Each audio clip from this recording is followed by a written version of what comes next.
Welcome, everyone, to Beauty and the Surgeon podcast. I'm Amy. I'm a nutritional therapy practitioner, and I'm joined today, as always, by my amazing co-host, Dr. Jason Martin. He's a board-certified plastic and reconstructive surgeon. I think you're more amazing than me, Amy. No, not even close. Dr. Martin, how you doing? I'm doing pretty good. Good. Love these episodes. I hope other people do too. Well, they don't know what it is yet. I have not told them yet. So did I let the cat out of the bag? You didn't say what it is, so they still don't know. Okay. They still have no idea what we're talking about. What episode are we doing? So we're excited today. We're going to be talking about research we're into, and this is actually the 7th episode that we've done on research we're into, which I was shocked. I was thinking we were maybe on like 5, 6. Right. No, 7. So we love these episodes. We do talk a lot about research. We're usually looking at very different types of research. Do you remember some of our research articles we reviewed? Do you remember some of them? Yep. I did one on quercetin. And I did one on poop from Spain that was like Actually, we did that as a bonus one because it wasn't real. So we added that in as this is the problem with research when it's not real or when you believe only the abstract. So before we get into this episode, personally, here are our social media links below. You can also leave us a voicemail at 303-630-9038 or shoot me a text. That is in the description box below, as are the timestamps. So if you are only interested in hearing about Dr. Martin's research, he's going first. And if you only want to listen to my research, well, you can jump ahead because there'll be a timestamp in the description box about that. Great. Okay, Dr. Martin, now you can take over. You are the first to go, so let's talk about research you're into. Well, that would require me to pronounce this word right here, so I want you to pronounce that word. Synucleopathies? It's synucleinopathies. Synucleinopathies. So synuclein are... What is the title of your research? Skin test that detects evidence of Parkinson's disease and movement disorders. So that is the title. So Amy and I have talked extensively about our interests, and one of my interests has always been Parkinson's disease and movement disorders. My dad died from that. Obviously, I saw that firsthand experience of someone going through that kind of disease. And I've always been really intrigued by the research about Parkinson's disease. One of the issues with movement disorders, like Parkinson's disease and other ones, is that they don't really have a definitive test. Mm-hmm. They would always have to diagnose it clinically. And that's fine, but as Amy knows and I know now, that a lot of these diseases manifest themselves before you really have notable clinical diseases. They talk about the prodrome, where like in Parkinson's, you would have one of the things is anosmia. People lose their smell. Well, if you lose your smell or it's less than it was normally, it may not mean that you have Parkinson's. There's a lot of things. It happens with age. You remember with COVID, actually, people were losing their smells a lot. Do you guys remember that? And their taste with the infection? So anosmia was one of them. Well, that happens with the common cold. Right. It's transient. Tremors, you can see that with Parkinson's disease and other movement disorders, but a lot of people have just idiopathic or tremors that are benign. Mm-hmm. So there's really never been a true diagnostic test. And this study... Can I ask a question before you get into the study? Yeah. Just because they're looking at several different types of these neurodegenerative disorders. In this study specifically, they're looking at Parkinson's, Lewy body dementias, and also multiple symptom atrophy and pure autonomic failure. Yeah. What is some of the differences between those? I think that's what makes diagnosis so hard. So it'd be interesting to kind of talk about maybe some of the subtle differences there. Yeah. I mean, honestly, the differences are subtle in many cases. A lot of them have dementia, like you said, Lewy body dementia. Lewy bodies are in Parkinson's disease. So Lewy body dementia is like Parkinson's disease, but worse. Multiple system atrophy is what you see a lot of people in end-stage dementia patients, period. Wasting. Yeah. And autonomic failure is obviously consistent with, you understand the autonomic system. Mm-hmm. But there is a lot of mixture of these conditions. And actually this test, which we'll talk about, also can predict other types of diseases, not just those. Alzheimer's and stuff like that. So I think the reality of these tests is that it shows the complexity of these neurodegenerative diseases and also how they all kind of somewhat interrelate in a way. Mm-hmm. Basically, this type of protein, which I cannot pronounce, and Amy couldn't pronounce either. Nils, did you pronounce it correctly? I'm not even going to try. Okay. So accumulates in the brain. What does that remind you of? Amyloid plaques. Right, amyloid plaques. And they still don't even know what those amyloid plaques do. And they're not even totally sure what this protein does. So I think that gets into the complexity of the pathophysiology, like how the disease works. And really also shows you that you could have Parkinson's, but have some symptoms that you would see in multiple system atrophy or autonomic failure. And so are these all on the same spectrum? What is the pathophysiology? They don't know in some of these cases, which I think is very interesting. Yeah. Which leads to the other thing is that it's great and all that you could predict this early, but we really don't even have a treatment for these problems because we don't totally know why these diseases occur. Which is kind of, I don't know what's worse. Would you really want to, I mean, if you knew that at a very young age there was nothing that could be done, it's like ALS. Right. I prepared for this and I that's the overriding thought I had the whole time. So I think we should talk about that at the end. So we'll go through my test very quickly. It's not super complex. They took 400 people, multiple institutions. And of those 400 people, they vetted them. Did they clinically have certain diseases, Parkinson's, Lewy body dementia, multiple system atrophy, and some other things? And they vetted that with doctors. So the doctors looked at their clinical notes. They actually maybe did exams on them. They got all the information on the patients. It was neurologists that were doing these. Yeah, exactly. Yeah. So these patients legitimately had the diseases. And then some without. I mean, they had 100, maybe 100. 151. 151. There you go. It's on my slide that I, of course, did not do, but Sarah did. Yeah. So they had 151, and they found that the sensitivity of this skin biopsy test, and we'll talk about what you test with the skin biopsy, was over 90% in almost all these diseases, and as high as 96 or 98%. And that's remarkable. It also had high specificity too, Amy. So there was, even though you could have high positivity, if you do have this problem, you're going to most likely test positive, but also you didn't have a lot of false negatives either. Yeah, it's at 3% in the control group. Which is amazing. Yeah. They also found, which is scary, Nils, out of the 150, they found 4 people with positive tests of the control. There's your 3%. Yeah. Wow. Which would be devastating. You just being a control in a study. Yeah. Yeah. Anyways, and I find this really fascinating. I think this is really where the future is going to be, because what it's doing is that you do a skin biopsy and you separate out this protein that's in the skin biopsy material. Yes. PSYN. Yeah. So PSYN. Yeah, there we go. We could just call it PSYN. Yeah. It's basically a protein that's in the brain. It's in the synapses of these axon endings where the vesicles that have the neurotransmitters get released. Listen to our article on the nervous system. Yeah, there you go. Amy talked about this. So it is very important for neurotransmitter release. And Amy, at least for Parkinson's disease, what is deficient? Do you remember? No. Dopamine? No. Yeah, and that's Dopamine why they deficiency. take dopamine agonist and dopamine type medications with Parkinson's, because it can help, soften some of the symptoms. And so actually what this protein does, or what they think it does, it really controls the release of that neurotransmitter at that junction. Interesting. Yeah, it's so interesting. Yeah. And so what happens in these abnormal disease states is that the protein that we cannot pronounce, I feel like this is Harry Potter. You can't pronounce the name of the bad guy. It gets phosphorylated. And that phosphorylation causes these proteins to aggregate. Have you ever heard of prion disease, Amy? Mad cow disease? Mm-hmm. So those proteins are abnormal. That's such a scary disease. If you really want to be scared, read about mad cow disease. By the way, the guy who discovered prion disease, I think, died of prion disease, which is even scarier. Yep. Those proteins, once they get in your system, they aggregate and they start to proliferate on each other, and then ultimately you die. And that these don't do the same, but it's the idea of it getting phosphorylated, that the proteins start to aggregate, even with the normal proteins. And that's where you create the Lewy bodies, which they find pathologically. Interesting. When they look at the brains. I mean, it's kind of maybe that same process like we've talked about, like with cholesterol or the amyloid plaques. Yes. Like, what is it? Is it a reaction or is it the cause? Right.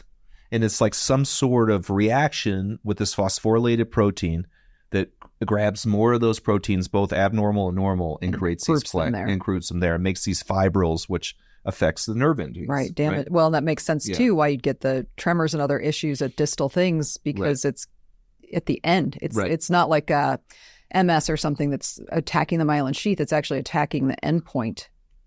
Interesting. Exactly. Very interesting. And that's what the test is. They just do a skin biopsy, which people are like, oh, why would you do a skin biopsy? Well, that's actually a less risky than doing a cerebral spinal fluid tap. Far much. Or even in some cases, like pretty aggressive blood tests. So the skin biopsy is the easiest way. It's the lowest risk. They're very definitive. We ordered these skin tests, so we don't really know where the skin tests are done. Well, so neck, knee, and ankle were what neck, they knee, tested. Thank you. Yeah, and I was actually going to ask you if they differentiated out in the bulk of the study, if all three came back positive in every case. I do not know. I'd be interested to see that. Yeah, I would be too. So, anyways, and then what they do is they put it into this solution that has the normal protein in it, and if the specimen has phosphorylated protein in it, then it will track the normal. It will track the normal and start aggregating. Oh, and then they use fluorescence to define if it's positive or wow. negative. And then the degree of positivity and the degree of negativity. That's crazy. It's kind of crazy and it's kind of scary. But really remarkable because totally remarkable. Talk about an easy way to diagnose a disease that right now is pretty much very challenging to diagnose. Right. Ooh. So the other reason why I picked this article is that my cousin was visiting, and I don't have any medical people in my family. And so my cousin, we were sitting at lunch and we were just talking, and he's like, Uncle so-and-so, he did the skin test and it says that he's probably going to have like Alzheimer's or one of these kind of things. And he didn't really know the words. I go, what are you talking about? He goes, oh, he did, that skin test. And I was like, no, I really don't totally know what you're talking about. And so then I called my mom, which you should never do for medical information, because she described mom is so sweet, though. Some unicorn procedure that was not correct. The next day, we had a patient in her office who has been our patient for a while. Very happy with her results, by the way. And she was telling me she was going to the neurologist because she has started to develop tremors, and they were going to do the skin test. And I was like, okay, I got to really research this. This study just came out this year. And so this company... in April. It just came out a couple months ago. Right. And this company hit the market like in, May. So this is that new. It's crazy. It's that new. And I think this is going to be things like this, but specifically for Parkinson's and Alzheimer's, which affects so many people in our country. I think the rates of Parkinson's have doubled in the past like 30 to 40 years. And maybe that's because people are living longer. So, and I'm sure Alzheimer's is probably similar. So having tests that could readily identify people in the prodrome state before they become symptomatic is huge. And why is that huge? Well, hopefully we have a cure, right? But that's probably not going to happen right now. But at the very least, you can make lifestyle changes. And this is what we talk about all the time to better yourself, increase your muscle mass, improve your nutrition, stop activities that could worsen, this degenerative disease like smoking and drinking, and actually take your health into your hands during this state when you are more than healthy, and hopefully stave off the symptoms for longer and buy yourself enough time till you could get to a cure or a treatment that works. Interesting. Yeah.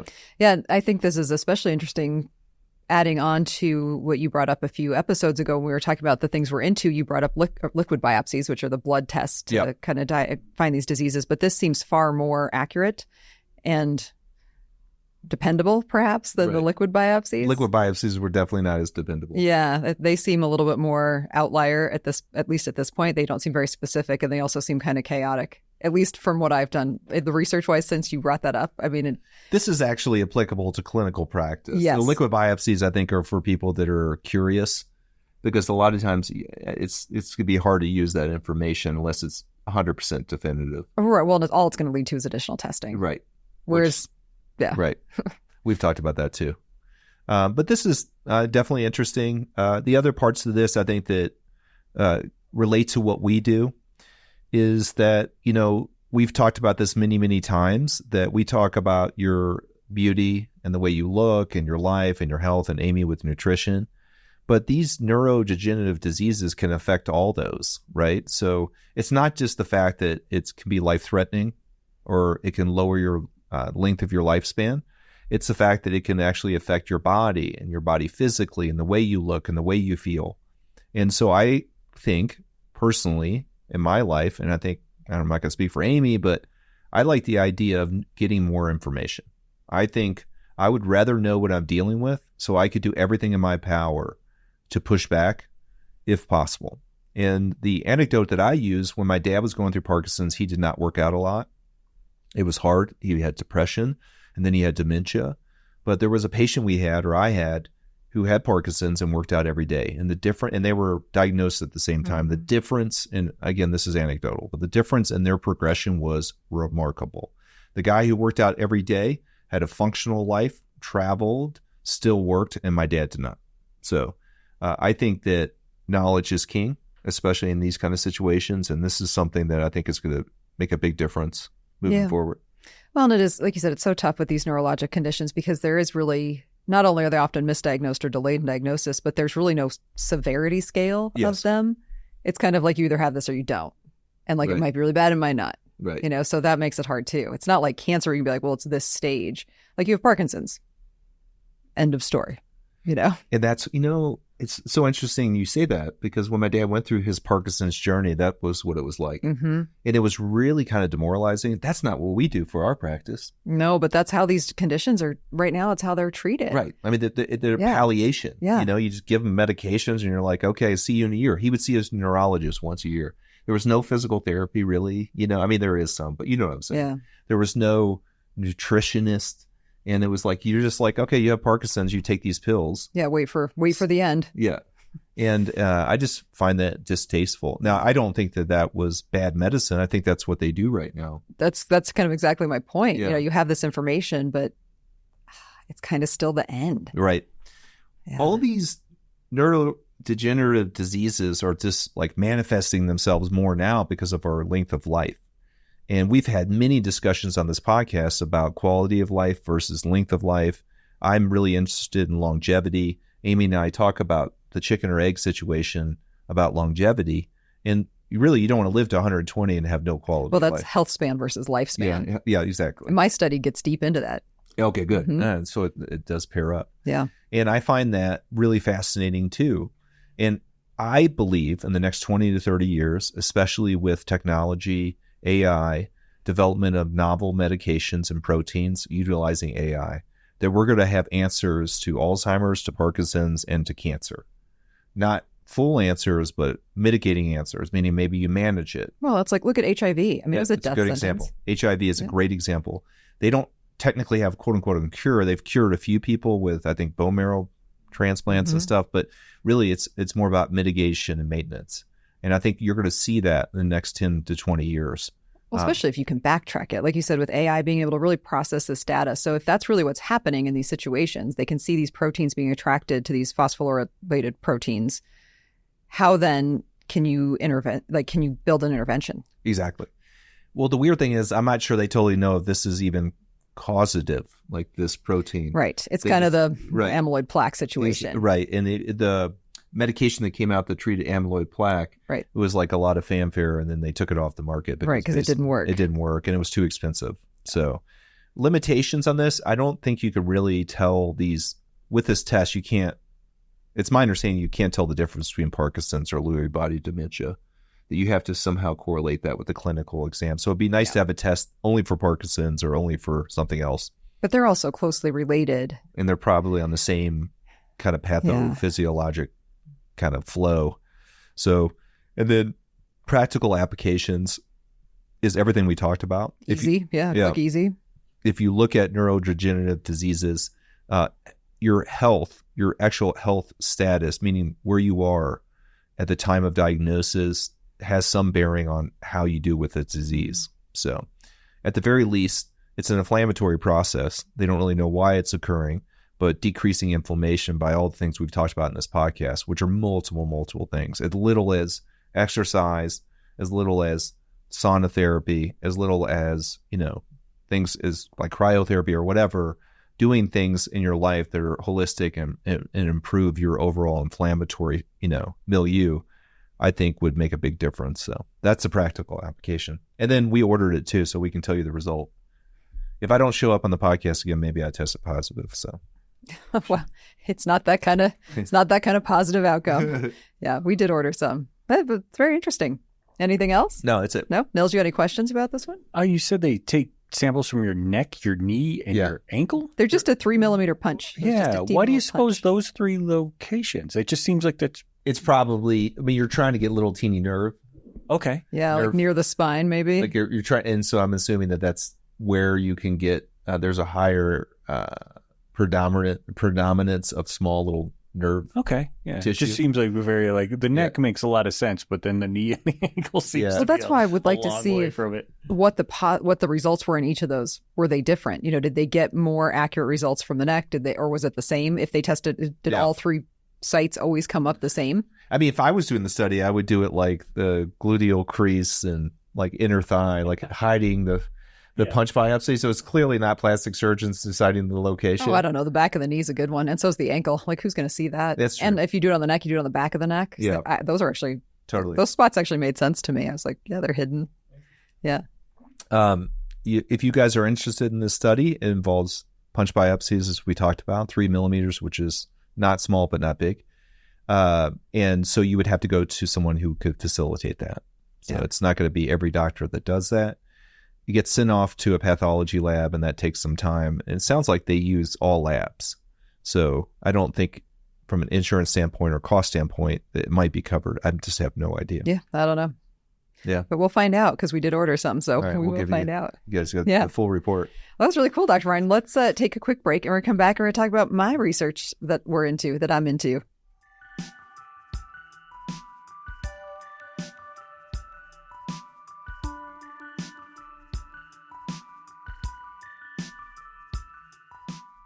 All right, welcome back. So now we're getting into my research, and this time it's usually the opposite. I feel like Dr. Martin usually has the one that's like really technical and like deeper. Mine's not super technical, but it is very lengthy and for good reason, and you'll see that as we get into it. So the title of my research article, and this was in June of last year, June of 2023 in Science Journal, was called Taurine Deficiency as a Driver of Aging. This is the coolest study.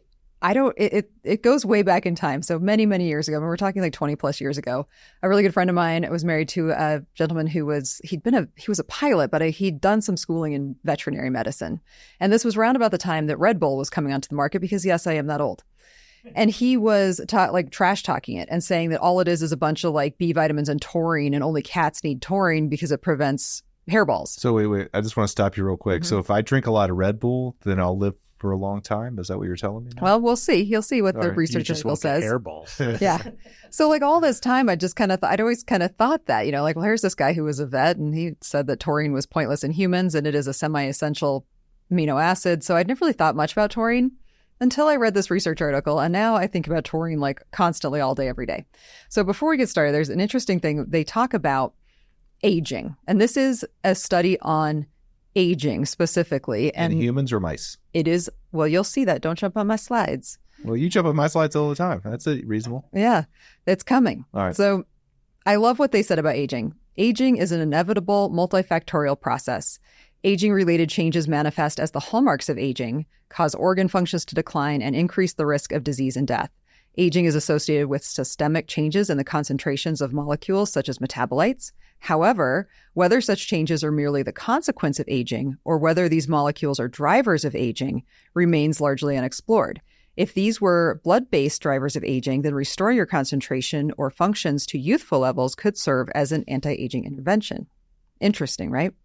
So they go on to say that a meaningful anti-aging therapy should not only improve lifespan, but also health span. They were specifically looking at health span in this study as well, the period of healthy living. We therefore investigated the health of taurine-fed middle-aged mice and found an improved function of bone, muscle, pancreas, brain, fat, gut, and immune system, indicating an increase in overall health span.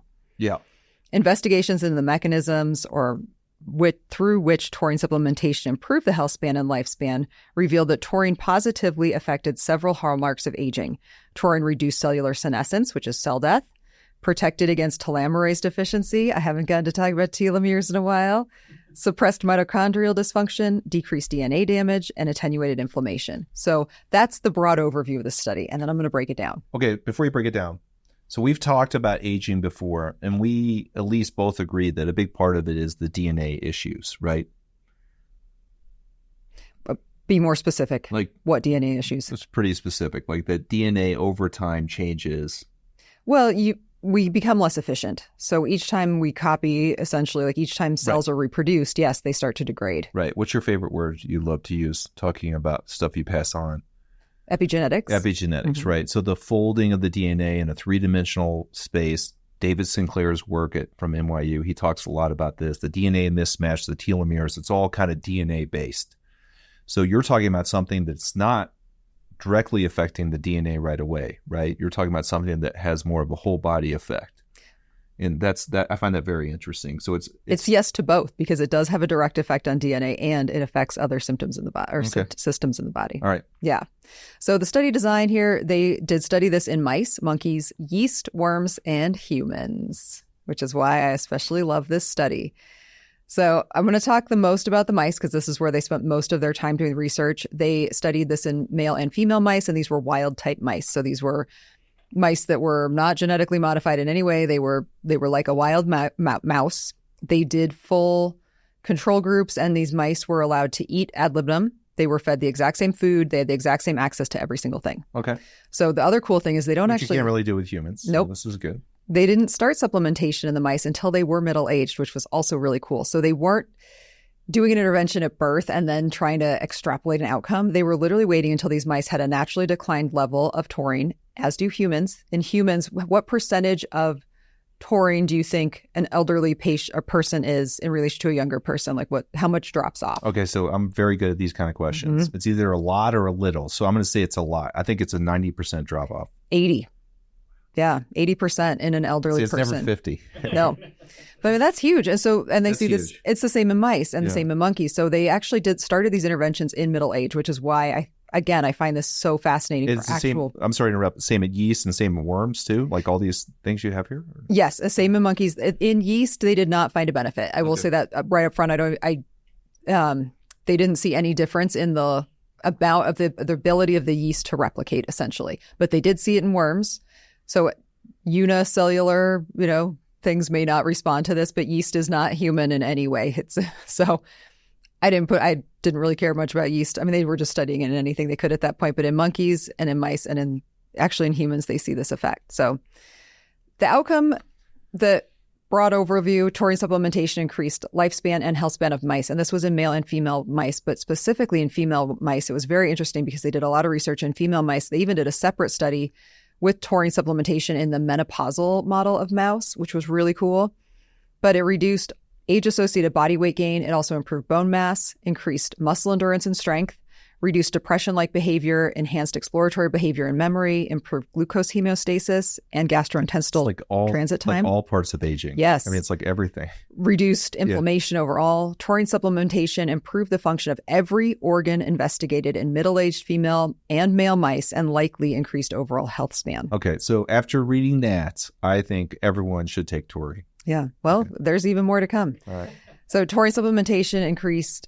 So in male mice, taurine supplementation did not affect body weight gain. So end of the day, the mice may have weighed the same, but they had significantly reduced fat pad weight to body fat percentage, which means what? They had more muscle. And that showed.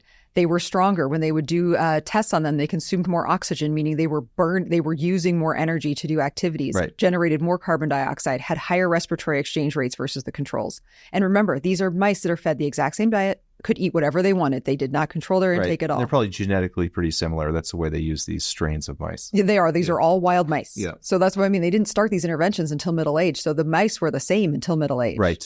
They're basically like having twins for humans. As close as you can. Yeah. Taurine supplementation improved the function of every organ. Every organ. Tested. Had no negatives. In both mice sexes, it suppressed the adverse consequences of telomerase deficiency. Telomerase deficiency, as we've talked about before, telomeres are the shoestrings. Yeah, and they basically every time your cells replicate, you lose a little bit. It gets a little bit shorter, and when eventually these run out, you pretty much die. Your DNA unravels, yeah. This was back in the day when I was like the angel of death, always talking about the things that caused you to die. Telomerase. What was it? The clock. There was something clock. You used a term. I don't know. Yeah. Suppresses DNA death damage. Clock. There was a death clock. Kind Something related to the DNA. Yeah. Suppresses DNA damage and improves survival of mice after oxidative DNA damage. And this was really interesting. So in part of this, also in the suppressing of senescence, they took mice that had been exposed to, radiation essentially, and gave them, they had the taurine supplemented mice and the ones who were not, and they gave them rapamycin, to kind of see what effect it had on senescence. And in both groups, the senescence was improved because that's what rapamycin does. Yeah, and they saw changes in autophagy, but not as significantly in the mice that were taurine treated. So they showed more improvement essentially. Modulates nutrient sensing pathways and proteostasis pathways, affects inflammatory cytokines, which is really cool, improves the health of stem cells or the renewal of stem cells. And they looked at this in hair and also in the gut. I was going to say hair. I was looking to say hair. That's where they looked at in hair follicles and in the gut, because this is where you kind of replicate these really quickly. This is so interesting. And also promotes mitochondrial health. And they saw that in how much the oxygen exchange of these mice, essentially, when they were exercising. Very, very cool. So let's talk about what happened in humans. So they, tested this in mice, great. They tested it in monkeys, cool. Humans, higher blood taurine levels are associated with lower BMI, lower hip to weight ratio, and less abdominal obesity, lower prevalence of type 2 diabetes, and lower glucose levels. Also lower levels of C-reactive protein, which are inflammatory markers in the body. That's the main inflammatory marker that we look at. There's other ones, but that's the main one. So it's so cool because you see these effects in people who have, in humans, they were just looking at people who had higher levels. They weren't looking at people who were supplemented. So people who were like lower level taurine versus someone who had higher levels of taurine showed these traits. Yeah. The really cool thing about the transit time, and again, they're looking at these in middle-aged people. As you age, your transit time really slows down. Right. You also become less efficient at actually getting nutrients out of the food you're consuming. So type 2 diabetes, higher glucose, like all of those things are really a result of having this slower transit time in a lot of ways, and the ability of your body to actually process nutrients efficiently. Mm-hmm. So super cool. I found that part of it fascinating. So they actually did test it in humans. So exercise increases taurine and its metabolites in humans. They did this test in men. They used athletes, which I loved. They actually used athletes. They used sprinters, endurance runners, and natural bodybuilders against a sedentary population. So they had, the athletes, and then they did have sedentary and obese. So they were doing this in both groups. Levels of hypotaurine and the precursors of taurine were significantly increased after this tested exercise. They called it graded exercise, making sure that people were actually reaching the threshold that they wanted them to. After 24 weeks, even the obese sedentary population had greatly increased taurine levels following exercise. It took a little bit longer for them to kind of reach the level that the athletes were naturally at, but through exercise, they were able to raise their taurine levels. That's so interesting. So they were hypothesizing that perhaps some of the actual anti-aging benefits of exercise could be related to the increase in taurine that you get after exercise, because you get a boost in taurine after exercise. Okay, so when do we start supplementing with taurine? Yeah. Well, this is where, everybody wants to jump to supplement, right? Yeah. In the female mice, they tested two different concentrations of supplementation. They did 500 milligrams per kilogram of body weight and 1,000 milligrams per kilogram of body weight. And in the male mice, they just did 1,000 milligrams per kilogram of body weight. So, could you extrapolate that to a human? I always caution against that, because you don't know that that's going to be the case. However, it would be very hard to reach an upper limit of toxicity with taurine supplementation. Also, Red Bull is a very low source of it. There's not much taurine in Red Bull, unfortunately. But this is kind of these are the parts of it that I really liked, was that what they said too about the limitations, essentially, about their research. Reversal of taurine deficiency during aging may be a promising anti-aging strategy, given that taurine has no known toxic effects in humans, though rarely used in concentrations used here, right? Things people get through energy drinks and other things, are pretty low. It can be administered orally and affects all the major hallmarks of aging. Human trials are warranted to examine whether taurine supplementation increases healthy lifespan in humans, because they didn't give these people taurine. Right, I understand. Yeah, so that's what's even cooler, so people who had naturally high taurine, just because, imagine if you were able to even just get back up to where you were in a youthful place. And that's where the anti-aging component comes into this. The studies in mice were in middle-aged mice. They were already middle-aged mice, and we're able to see reversals in these things. So this is the best part, because this is the next question. Where do you get taurine from naturally? Practical application. So what would I tell someone to do? You asked about supplementation. Right. First, exercise. If you're not exercising, you absolutely should be. Check. It's free for the most part. You have a gym membership, but even if you don't, everybody can exercise. There are amazing nutrient-dense sources of taurine, egg yolks being probably the number one. Check. per egg yolk, I think it's like 40 milligrams of taurine. I mean, that's a really high amount. Yeah. Shellfish is very high in taurine. So is Love tuna, other freshwater fish, seaweed, dark meat chicken and turkey, and also beef, all very high in taurine. So I would incorporate these things, and I do. I eat all of these things in my diet on a very regular basis. Right now, I'm not eating a lot of dark meat turkey or dark meat chicken, but I do eat some beef still on prep. But I eat fish every week. I eat egg yolks. So just out of curiosity, what's the problem with dark meat? Is it more it's the fat content. It's the fat content? Yeah. The beef has high fat content too. It's the amount, though. Beef is so high in protein versus it's the ratio. fat. It's yeah. the ratio. Okay. So like if you, to eat like 4 ounces of dark meat chicken, you're going to get a lot more fat.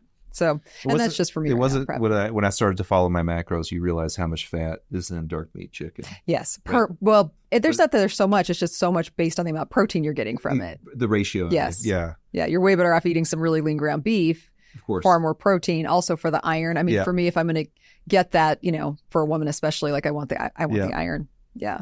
So those would be my takeaways. I know I breezed through that really fast because, as Nils said, I had a lot of slides to get through.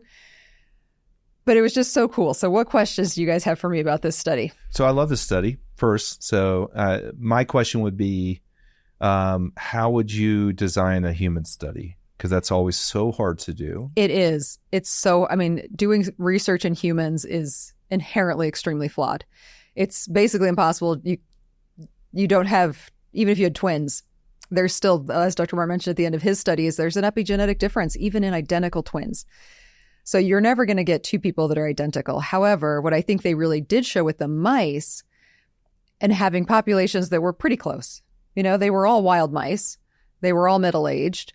They supplement some, they don't supplement others. And this is what we do in medicine. There are clinical trials of drugs all the time that are given as double-blinded. Right. And they stop them all the time because the intervention is either killing people or it's great. Is so good that it's unethical not to give it to this other population. Exactly. base. Yeah. I think you would have to conduct it just like that. You'd have to conduct it like a drug trial. But the problem is this is a non-patented thing. It's literally found in egg yolks and beef.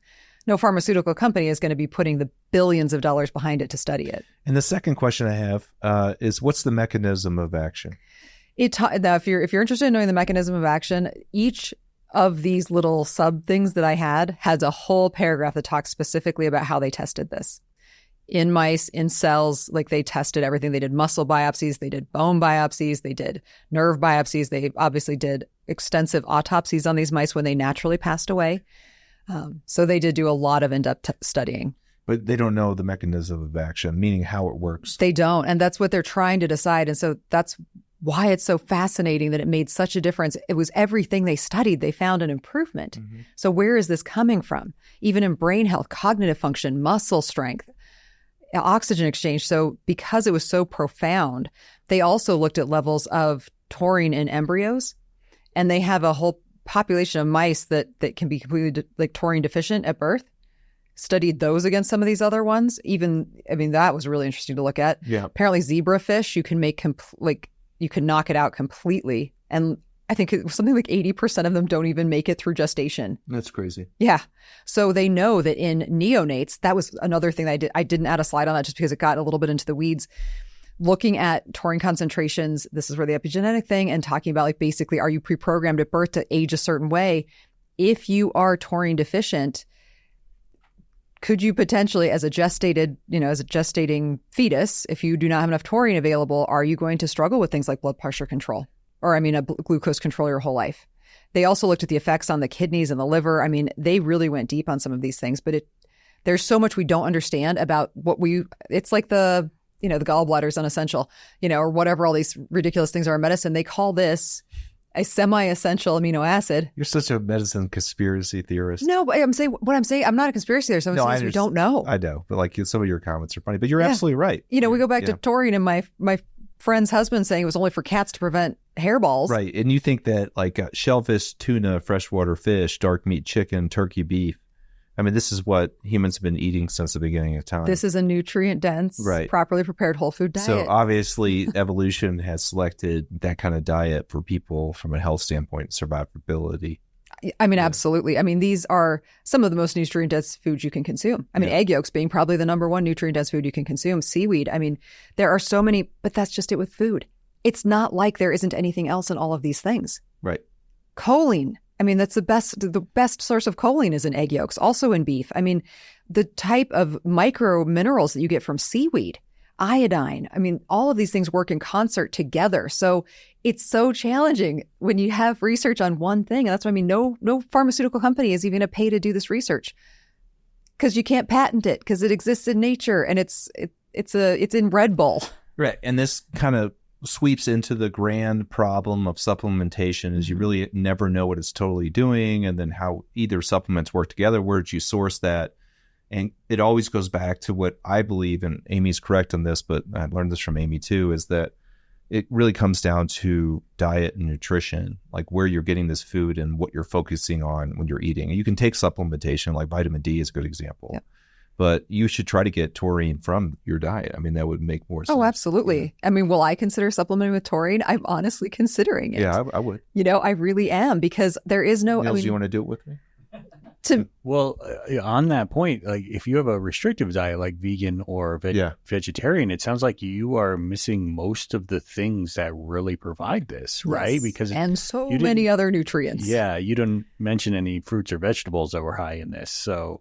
Yeah, well, I mean, seaweed, I guess you could consider a vegetable. Yeah. It's a sea vegetable. I would call it a sea vegetable. Seaweed, that's yes. And then your levels of iodine would probably be too high. I like a little bit of it, but like three bowls of it. Love it in sushi, but otherwise, just like seaweed salad, Sarah loves it. Oh, they're a little. They're good for like a small bowl of it. Yeah. Oh, see, I love a strong flavor. It's pretty strong. Yeah.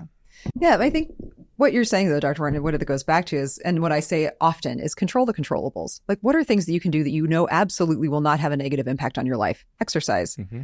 Eating a whole food, properly prepared, nutrient-dense diet. Yes, she is a nutritional therapy practitioner. That's key. That's never going to make that. You're never going to regret that decision. Right. The way I view supplementation, the way I talk to patients about supplementation is I feel like you should know what you're taking and why. And you shouldn't spend money on something that you can't afford. I mean, I'd rather see someone eating egg yolks than paying a lot of money for a supplement if they had to choose. Or let's get you some like pastured beef rather than spending $100 a month on a supplement. It's funny how our studies always have like similar themes. It's like we have the same interest, but we look at it through different angles because in reality, my study is knowledge, right? Like, so let's say taurine can help with longevity, knowledge that maybe you're going to develop one of these neurodegenerative diseases, but the answer really is lifestyle changes like diet, exercise, and those kind of things. That's what I mean, controlling the controllables. Controlling the controllables, the things that actually we know will make a definitive change. You could try some other things. You can supplement with taurine, or you could do stem cell, transplants for Parkinson's and things like that. But the reality of brain stimulator, that showed some promise. Mm-hmm. Yeah, it did. I find this so interesting. Yeah. All right. What a great study. Any questions, Nils? No, I would say that with everything that you guys do with these, it seems to have this theme that if you exercise, it makes such a big difference to your health, your longevity. Even with your dad, I mean, even if it didn't do anything else mentally, it probably would have helped a lot with depression and all those. I know it helps me. I mean, just boxing, they say, is key for boxing and dancing. You look at Freddie Roach; he was doing it for even in advanced stages, still holding mitts. So activity is kind of the thing that everyone should be doing. Yeah, just don't stop. That's what I say to people, just don't stop. Even in our real life, like our real profession. That's all we talk about with so many cosmetic patients that come in is diet and exercise, and really more exercise and more weightlifting and muscle building and muscle. It's really muscle building. Yeah. Stop trying to just be skinny. Right. Yeah. It's skinniness it's just as the end result is not always great. A lot of times for people to get skinny, I don't want to say this because Amy's prepping right now. Well, but I'm prepping. I'm not trying to get skinny. Got it. Yeah. So it's about depriving yourself of things that in some cases may be really beneficial to your future. A prep is very short-lived, controlled, and they work their way back up to normalville. But like a lot of people where they're trying to maintain low weight, then you get into the GLP-1 problem of that. I mean, all these things are kind of interrelated. So the end result should not just be skinniness, should be body contour. Well, that's what I appreciate about this study. I mean, there's dozens of studies out there about extending the lifespan of a mouse. How do you do that? You starve them. They live longer. Great. They're also depressed, scared, hiding in the dark corner of a room. And is their quality of life good? Absolutely, it is not. Right. But that's like you look at studies on longevity, they very often focus on underfeeding, whereas these mice did live longer. They may not have lived a lot longer. It was only like 10%, 10 to 12% longer. However, the difference in their biomarkers, it was one of the muscle biopsies, like looking at some of the muscles that at 70 weeks, they looked like the taurine supplemented mice at 200 weeks That's insane. of age. So if you can make your healthy lifespan better, I mean, at some point, at least right now, we're all going to die. And I always say I don't want to die the scared, skinny mouse. Like, I just don't. Like, that's not a quality of life. I'm going to be so jacked up when I die. Yeah, I want to be the jacked mouse who's still hanging on to that wire with everything it's I'm got. going to be flexing my biceps in my last breath. Yeah. Yeah, but you're functional. You're vibrant. You know, we're all trying to delaying the inevitable is maybe not as much the goal as sustaining the now. Yeah. Like keeping yourself as healthy as you can possibly be. I feel like I'm about to start pounding the desk. Don't pound the stuff. Yeah. All right. Good job. So good job. I love it. Your study was better than mine, but they were both very good. No, I think they're both super cool. So thank you, everyone. If you made it this far in the podcast, very much appreciate you listening. It would be a huge help if you would subscribe. It's free. Just hit that subscribe button. You don't have to get notified. You never have to watch another episode, but it would still make my heart happy. So if you would like to leave me a voicemail, you can do that at 303-630-9038. You can also text that number. You can also find all of our social media handles here through the magic of Nils. And we're so happy that you stayed with us, and we'll see you here next time. Thank you.